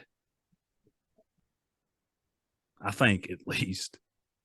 We're pretty rational, logical. For a man who's known you for a long time, yes. And I experienced what I experienced. Now, was I going through a lot at the time? Absolutely. I was. Is there a history of mental health issues in my family? Well, obviously. Could I break at any moment? Sure. People do it every day. But to this point, I think I've been a pretty sound mind, and I've experienced what I've experienced, and it's backed up the things that she experienced while she was clinically crazy. And now we're at the point where whatever this thing is has messed up a bunch of tech stuff on a computer on Backbone Ridge in Hayside, on a computer in Wise, Virginia, and on a computer wherever the heck Eric lives, up in Michigan somewhere, I think, UP part. And then has messed with a lot of the listeners' tech stuff. I mean, dude, we never get reports ever of doing an episode and people just having junk go haywire. Never. Not one time, I don't believe, have we ever had somebody message and say, hey, man, I was listening to this episode and stuff just started going crazy. Until this last one. And then 5 or 6 people did. Even with a vehicle, lights turning on and off, radio turning on and off, Bluetooth connecting, disconnecting like crazy. And when I went back, me personally here, when I went back and listened to our episode with Eric, I got into, and as soon as Lance started getting into, almost the same time that I dropped out from the studio we were recording in with Eric, almost the exact same time, the planer shut off, the lights started flickering, and Ryan can tell you these are all things that happen every now and then. but we haven't had any problem with the planer. Well, actually, since Ryan's been gone, it hasn't done that at all. So it may be Ryan. I don't know. Operator error. Yeah. The planer shut, and the lights will flicker every now and then, like we got a storm coming through or, whatever, they'll flicker. But it was a super bright, sunny day. And at the exact time Lance started talking about this, it kicked me out in real time from the studio. When I was listening to it at work, the planer shut off, the lights started flickering, and my earbuds that I had just gotten off charge, that I'd looked at my phone that morning and it said 99% charge or battery life, went completely dead. Completely. 0% battery life. All at the exact same time. That's weird, dude. That's freaking weird. Yeah, that's really weird. So whatever we're dealing with, whatever we're talking about, whatever I experience it, if this is the drive behind what's going on, it can operate on a massive scale. Somehow. I don't know how any of this works. I don't know the rules. It's getting stronger. Huh. It's getting stronger. Oh, and Lance, I thought I'd have the ability to try and help solve our whole demon versus mental health debate, but Ashley says I can't talk to any of the doctors she's going to work for. Oh yeah. I wanted to ask them questions. Like, hopefully, I can make friends with one of these neurologists, and I want to ask them about mycology. I want to ask them, hey, have you ever met someone that you thought this isn't a clinical diagnosis? These people are like possessed or something. Or you have a podcast. You should say you can talk to doctors. You can talk to doctors on the podcast. Yeah, but Ashley's going to work with those doctors. She told me I can't talk to them. Well, we don't care what she says. We don't really give a crap what Ashley has to say. But yeah, hopefully, I'll get to meet some of them eventually. Man, not only do we have, look, boys, because of her work function, not because I've gone crazy or got like a tumor or something. Here we are. We have legit information to a long lost silver mine. We have a man on the inside that owns the Please stop haunted saying orphanage. That. I'm not a man on the inside. Oh, okay. I haven't got to you yet. I'm coming around there. We have a man on the inside that owns the haunted orphanage in Wise. We have a mole on the inside of the federal government. No, we don't either. That's going to give us. If you do, it's not me. Yeah, and now you're going to keep going, and my upper management is going to be like, "You can't podcast anymore. You can't talk about that." All right, Ryan's upper management. I'm joking. Just go a little further before you fire him. I signed an NDA. Hasn't told us anything. He's not going to tell us anything. He won't tell me like normal everyday stuff when I ask about it. So I'm even answer our messages most of the time. It's a Jew. Sorry, Ryan's upper management. It's just a joke. I'm joking. There is no mole. I'm a conspiracy. Allegedly. This is in the words of Sam Tripoli. This is Justin speaking, not Ryan. Yeah. I don't like the government, number one. Number two, I am a legit conspiracy theorist. And number three, I like the idea of having a buddy that could be operating in an area of espionage, but he won't. All right. He absolutely will not. But I love my country too much. That's well, I love my country too, but I hate its government. I like the structure of it. I just don't like any of them. I don't like any of them.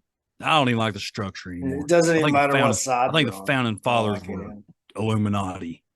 Yeah. It's all been from the beginning. I think I'm just going straight libertarian from now on. All through history, what has the Illuminati symbol been? The eye with the triangle? All-seeing eye. No? Nope. What is it? I always thought it was the all-seeing eye and the triangle. Nope. Yeah, me too. It's on the dollar bill.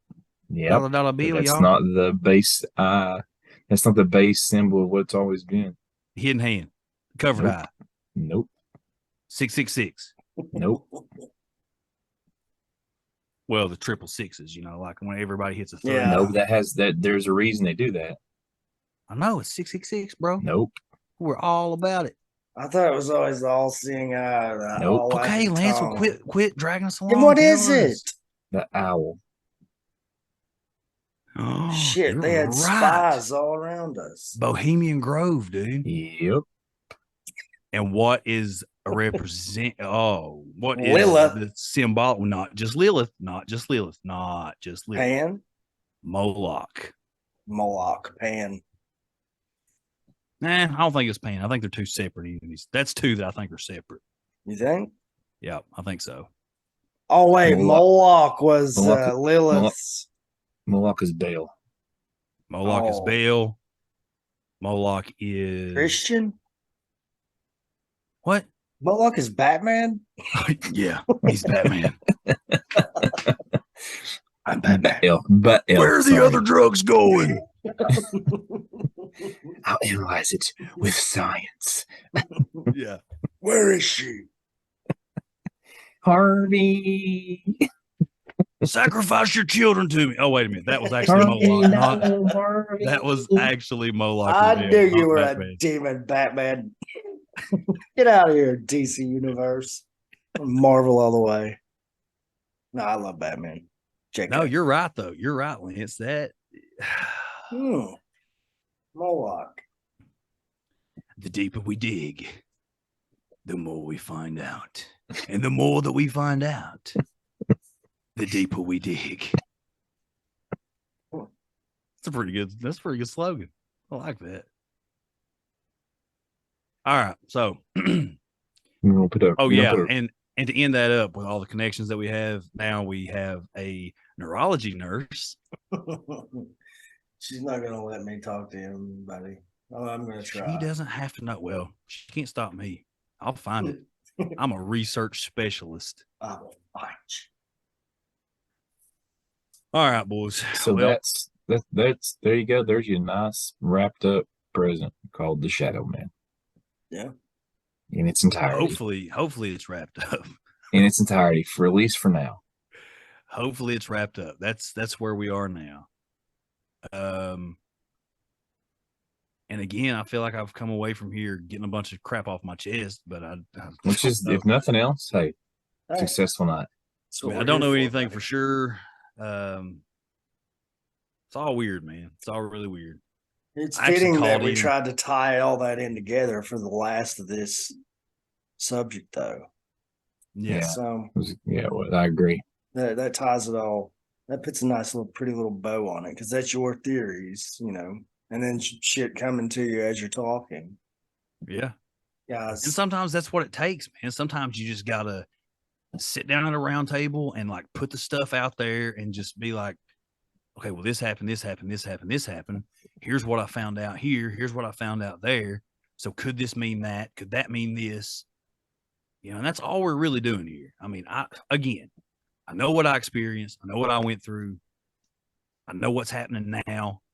And it's weird that it just starts whenever we really start diving and digging back into this thing. And boys, we say it all the time. You gaze into the abyss. The abyss is going to start gazing back. They're staring back. It's always looking. That's just the way that it is. It's the way that it operates. You start looking into the weird's going to start looking back, or you're going to start experiencing the weird. I just imagine like a one-sided mirror over, the abyss being a one-sided mirror, and they can't see anything until you look into it. But they're always looking at that surface, like just waiting. Well, yeah, I mean, I could see that. And I think, it's like we talk about with the old gods a lot. I think if these things if they're not getting power, if they're not getting attention, they're kind of dormant. They're docile. But when you start feeding the energy that way, it gives them strength. It gives them power. It gives them the ability to operate and maneuver. Yeah. The they first were time lost before that. The first 2 times I talked about it on this show, we had about 5 listeners, And I was one of them. and Lance was 4 of them. I was downloading on Spotify and Apple Podcasts just to get you 2 downloads. See? See, he was 2 out of our 5 listeners. He was 2 out of our 5. Yeah. So Thanks, the first Lance. 2 times we talked about this, where would this thing be getting energy from? Us.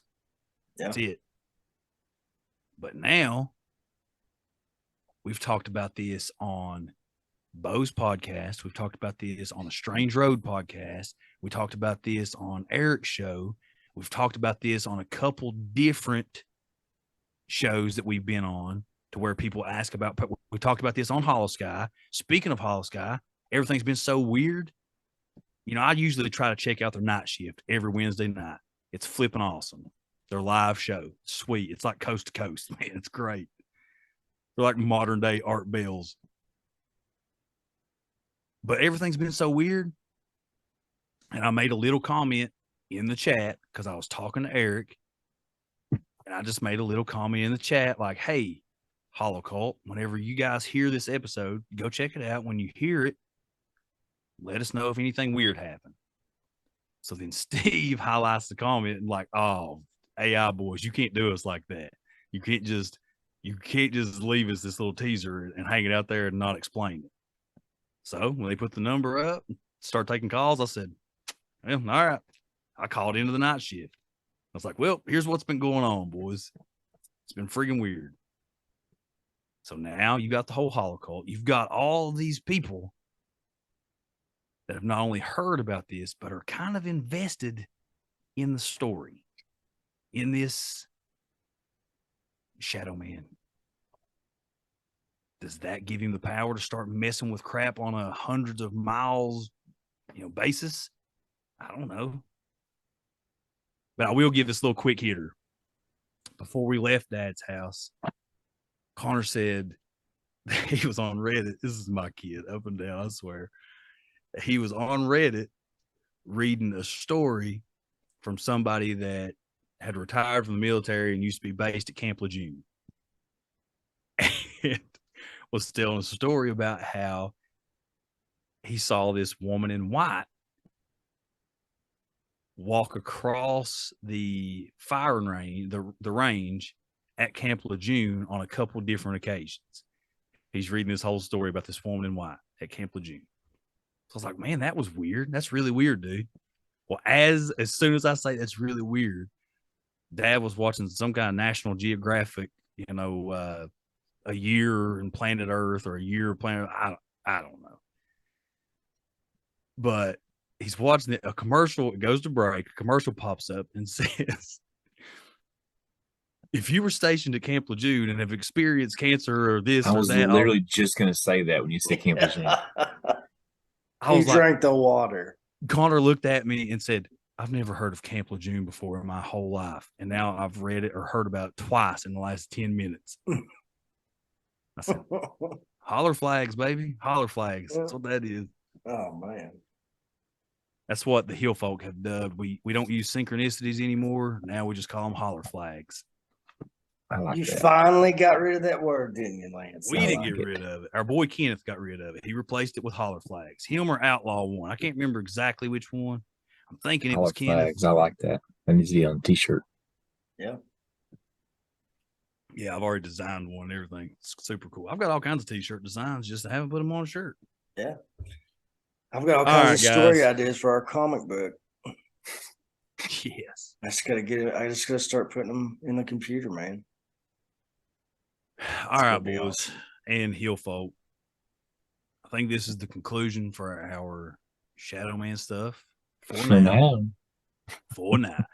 If you know what though, I will say this. We went through that whole episode until just a few seconds ago when you lagged out after I told that devil to get out of here. We made it all the way through. Well, and I did what I did today. I prayed over it really hard. No joke. Like literally, I came up here to my room, set everything up. That's why it took me a minute when I told you boys I'm coming.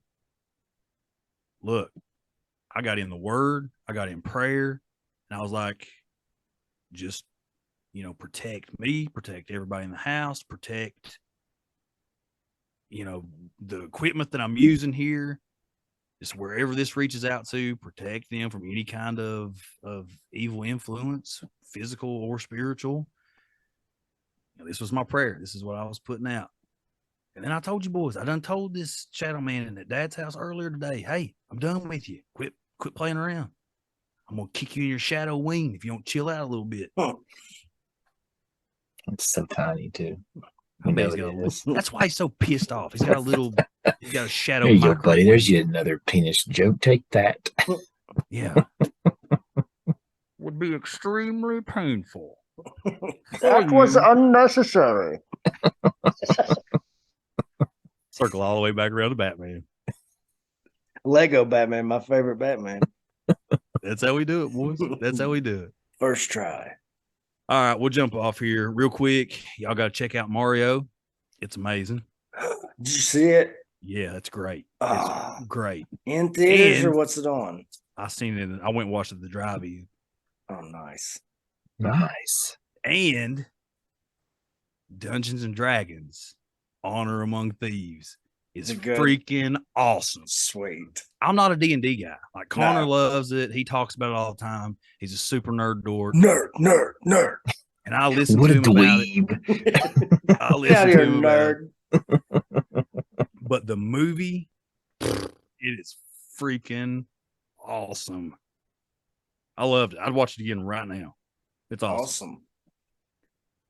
Well, we've been watching Jack Ryan. I got into that. That's so good. John Krasinski's such a good actor. Did you tell Ashley the title was just a message for her? Yeah. Just Jack Ryan.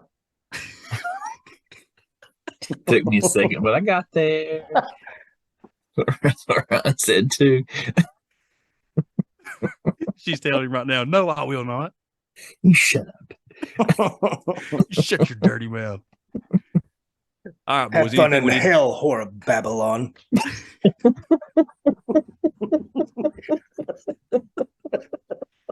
All right. Anything we need to cover before we jump off here?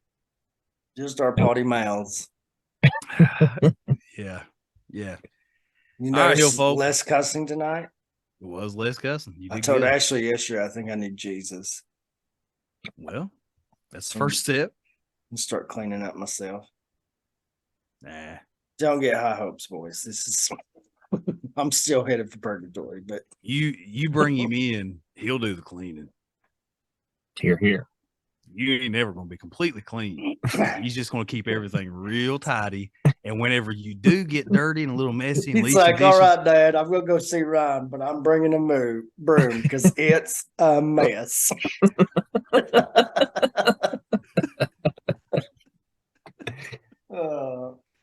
Oh gosh. All right, Hill folk, you know where you can check us out. All socials, Twitter, Facebook, Instagram, YouTube. Go jump into our Discord, come hang out with the Hill folk over there. You can go check out our Patreon if you feel led to do that. Patreon.com/Appalachian_intelligence. Speaking of that real fast, we got our next powwow coming up next Saturday. We're going to do it. So that's we're pretty stoked. Right? Yeah. Yep. So we're pretty stoked for that. We'll go 9 o'clock. 9 o'clock, folks. We're pretty stoked for that. So if you want to be a part of that, go check out our sibling tier over on Patreon, and we'll send out a mass Zoom link probably early evening on the 29th. And bring your bring your experiences, bring the topics you've been researching, bring whatever you want to get out on the table. Or just bring yourself and enjoy the conversation. Bring your hidden away childhood trauma and just unleash it on everybody. I mean, apparently we're doing that now. Yeah. So, yeah, you can check us out all those places. Be sure to go leave us those 5-star ratings and reviews. We appreciate those so much, and they really do help out. They help out the algorithm.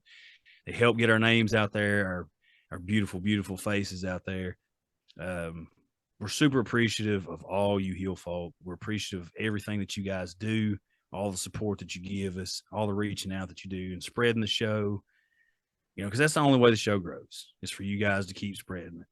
I think we've kind of reached that point now to where we've hit like this wall. We were growing and growing and growing and growing and growing, and you get into that what certain statistical websites will say in that top 1% of podcasts globally, and then you just kind of plateau until people start sharing like crazy even more, or I don't know, keep discovering us. Yeah, that's it. I think that's just, it takes time. It's just we're at the point now where it's the networking, man. Like Yeah, every 5-star review you've ever read has been, hey, found you guys from this, found you guys because I listened to this. And yeah. I mean, that's awesome. But what I absolutely love is going to read some of these other 5-star reviews for people that we finally had the opportunity to extend that hand to and to help out a little bit and pull them up and get them a little more of an audience. And look, we're nobodies. We don't understand why the heck anybody even listens.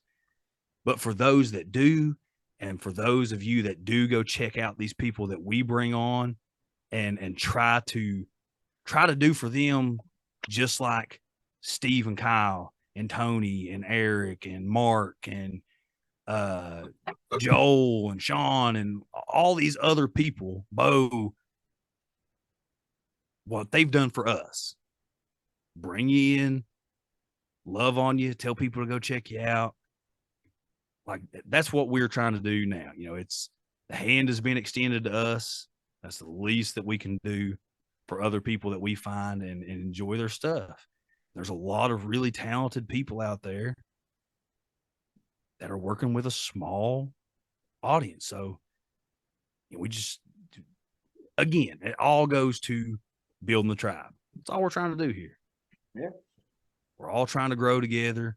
We're all trying to get our voices out there and just to be able to create these massive communities. And that's what I love too. You jump in these other Discords, you check out what other people are saying.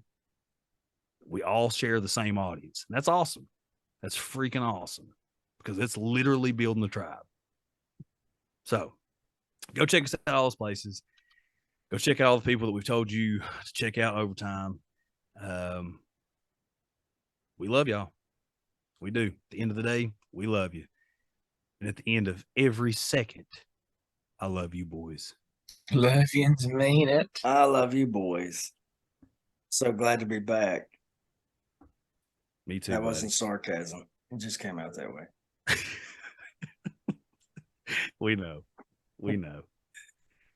Until next time, man. We'll see y'all later. See you guys. I have to turn my recording off.